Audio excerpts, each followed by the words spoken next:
ज्ञानेश्वर माऊलींच्या पादुकांचे जन्मभूमीतून पंढरपूरकडे पालखीत प्रस्थान। संपूर्ण आपेगाव नगरी विठ्ठलमय। आपण पाहत आहे ब्रेकिंग महाराष्ट्र न्यूज।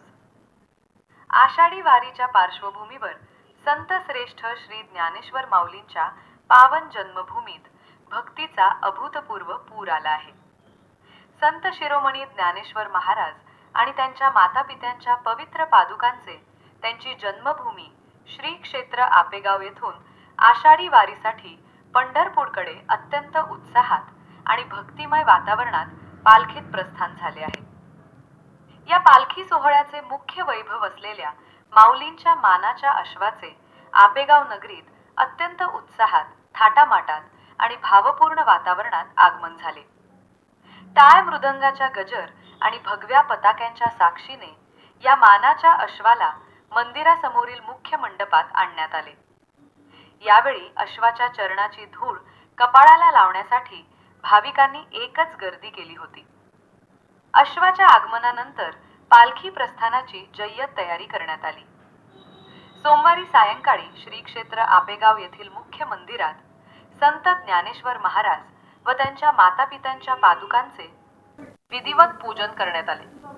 पैठणचे जिल्हा परिषद सदस्य पांडुरंग आवटे आणि राजूभाऊ दानवे यांच्या हस्ते पादुकांचे महापूजन करून त्यांना पालखीत विराजमान करण्यात आले। त्यानंतर या पवित्र पादुका मंदिरातून अजान वृक्ष व पिंपळाच्या ओट्यावरील सजवलेल्या पालखीत ठेवण्यात आल्या। प्रस्थान प्रसंगी वारकऱ्यांनी हरिनामाच्या गजरात फुगडी खेळण्याचा मनसोक्त आनंद घेतला। त्यानंतर टाळ मृदंगांचा कडकडाट आणि ज्ञानोबा माऊलीच्या जयघोषात संपूर्ण मंदिर परिसरात पालखीची प्रदक्षिणा घालण्यात आली। परंपरेनुसार पालखीचा पहिला मुक्काम माता पिता मुक्तामुदी मंदिरात झाला। पालखी सोहळ्याचे औचित्य साधून आपेगावातील ग्रामस्थांनी अभूतपूर्व तयारी केली होती। पहाटेपासूनच गावकऱ्यांनी आपापल्या दारात सडे टाकून आकर्षक आणि रंगीबेरंगी रांगोळ्या काढल्या होत्या। संपूर्ण गावात जणू दिवाळीसारखा सण साजरा होत होता। माऊलींची पालखी जेव्हा गावातून मार्गस्थ झाली तेव्हा आबालवृद्धांनी दर्शनासाठी एकच गर्दी केली। महिलांनी सुहासिनींच्या हस्ते पालखीचे आणि पादुकांचे ठिकठिकाणी औक्षण केले। पुंडलिक वरदे हरी विठ्ठल श्री ज्ञानदेव तुकाराम या जयघोषाने संपूर्ण परिसर दुमदुमून गेला। आपेगावच्या मंदिरातील मुख्य आरती आटोपल्यानंतर पालखीने पंढरपूरकडे कूच केली। माऊली माऊली अशा साऱ्यांच्या मुखातून निघणाऱ्या आवाजाने संपूर्ण वातावरण भावुक आणि तितकेच ऊर्जादायी बनले होते। आपल्या लाडक्या माऊलींना पंढरपूरच्या दिशेने निरोप देताना गावकऱ्यांचे डोळे सुखावले होते। आज पंढरपूरकडे मार्गस्थ हा पालखी सोहळा मंगळवार दिनांक 7 जुलै रोजी सकाळी श्री संत ज्ञानेश्वर महाराज मंदिर संस्थानचे अध्यक्ष हरिभक्त परायण ज्ञानेश्वर महाराज कोल्हापूरकर आणि दिंडी प्रमुख हरिभक्त परायण भानुदास महाराज कोल्हापूरकर यांच्या मार्गदर्शनाखाली व नेतृत्वात सकाळी 8 वाजता श्री क्षेत्र आपेगावहून पंढरपूरकडे मार्गस्थ झाली आहे। या मंगल प्रसंगी माऊली पाटील मुळे जिल्हा परिषद सदस्य पांडुरंग पाटील आवटे, पंचायत समितीचे माजी सभापती ॲडव्होकेट कांताराव आवटे, माजी व्हाईस चेअरमन रामकाका आवटे, अरुण गुरु जोशी, पोलीस पाटील संजय गडकर, काळे बापू भाऊसाहेब आवटे, रामचंद्र आवटे, भाऊसाहेब आवटे, अनिल आवटे, राहुल आवटे, एकनाथ दसपुते, विठ्ठल वाघ, संतोष तांबे, सोमनाथ आवटे, दिलीप नरके यांच्यासह अनेक स्थानिक ग्रामस्थ आणि पंचक्रोशीतील हजारो भाविक वारकरी मोठ्या संख्येने उपस्थित होते। कैवल्य साम्राज्य चक्रवर्ती भगवान श्री ज्ञानोबाराय आणि माता पिता विठ्ठलबंध रुक्मिणी आई यांचा हा पालखी सोहळा आज माऊलींच्या जन्मभूमीवरून श्री क्षेत्र आपेगाव या ठिकाणावरून प्रस्थान करता झालेला आहे। आता पुढील 20 दिवसामध्ये दर कोस दर मजल अशा पद्धतीनं वारकऱ्यांचा हा संपूर्ण मेळा भूवैकुंठ पंढरपूर या ठिकाणापर्यंत हा पायी सोहळा चालत जाणार आहे।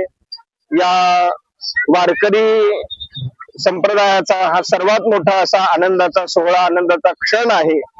यावर्षी आणखीन त्या आनंदामध्ये भर म्हणजे चांगल्या प्रकारची पर्जन्यवृष्टी वरुण राजाची कृपा झाल्यामुळे सर्व भाविक जन त्याचबरोबर समस्त वारकरी मंडळ हे आनंदी आहेत आणि त्याच्यामुळे यावर्षी या दिंडी सोहळ्यासाठी आणखीन बहुसंख्येनं आपल्या या सोहळ्यामध्ये वारकरी सहभागी होतील. वारकऱ्यांच्या जीवनातील आनंदाचा गाभा म्हणजे ही आषाढी पायी वारी सोहळा आहे. या सोहळ्यामध्ये आपण सर्वांनी सहभागी व्हावं आणि आपण हा सर्व आनंद सोहळा साजरा करावा अशी आम्ही पांडुरंगाच्या चरणी प्रार्थना करतो. सर्व वारकऱ्यांच्या चरणी प्रार्थना करतो. संत सम्राट ज्ञानेश्वर भगवान विष्णू ज्ञानराज माऊलींच्या जन्मभूमीवर चाललेला हा पालखी रथ सोहळा आज उत्साहात काल प्रस्थान झाल्यानंतर आज पंढरपूरच्या दिशेने जात असताना एक वारकरी शब्दाचा अर्थ असा आहे की सर्वस्व हरपून फक्त लागला टकळा पंढरीचा काही एकादशी आषाढी आहे. फक्त आपल्या वारकरी संप्रदायाच्या नियमानुसार प्रत्येकाच्या अंतःकरणात कधी एकदा भगवान परमात्म्याला भेटेल आणि त्याला डोळे भरून पाहिल हा एक वारकरी संप्रदायाचा आणि वारकऱ्यांचा एक ध्येय असतं आणि त्या ध्येयानुसार ज्ञानोबरायांनी चालू केलेला हा सोहळा आहे. पण आपल्या या आपेगावातलं एक सगळ्यात मोठं वैशिष्ट्य आहे, विश्वातलं एक वैशिष्ट्य आहे की ज्ञानोबरायांची वारी आळंदी पासून सुरू झाली पण ज्ञानोबरायांच्या जन्म घराण्याची वारी आज 855 वर्षापासून ही वारी चालू आहे. आणि आपल्या वारीचं वैशिष्ट्य म्हणजे आपल्या सोहळ्याचं वैशिष्ट्य म्हणजे गुरुवारी विष्णू महाराजांनी घालून दिलेला नियम. ज्या वारकरी संप्रदायाची निर्मिती झाली या वारकरी संप्रदायाचे जे तत्व ते माझ्या माता रुक्मिणी पिता विठ्ठल पंतांनी देहदान देऊन त्या वारकरी संप्रदायाची जे नियोजन केलं आणि त्यासाठी आपल्या या वारकरी संप्रदायाच्या तत्वानुसार या सोहळ्यात 2 पालख्या असतात. जगात सोहळे निघतात, अनेक दिंड्या आहेत, अनेक सोहळे आहेत, फक्त एकच दिंडी असते आणि ती दिंडी ती वारी तो सोहळा. पण आज आपल्या सोहळ्यात पाहिलं तर 2 पालख्या आहेत, एक माता पित्यांची पालखी आणि 4 भावंडांची पालखी. असं या सोहळ्याचं फार मोठं वैशिष्ट्य आहे. आज भगवंताकडे गेल्यानंतर एकच मागणं आहे, कारण वारकरी हा सर्वस्व हरपलेला असतो. वारकऱ्याला काही नसतं, वारकरी हा दुसऱ्यासाठी मागत असतो म्हणून विश्वासाठी मागणारा जो असतो तो खरा वारकरी असतो. आणि आम्ही भगवान परमात्म्याकडे एकच मागणी करतो की या सृष्टीला या देशाला सुजलाम सुफलाम आणि स्वयंसिद्ध बनावं हीच भगवान परमात्म्याच्या प्रार्थना करण्यासाठी आम्ही पंढरपूरला जात आहे. आपल्याला आपल्या भक्तांना भेटण्याची जी इच्छा असते आणि भक्तांनाही भगवान परमात्म्याला भेटण्याची जी आतुरता असते त्या आतुरतेचा क्षण आज आलेला आहे.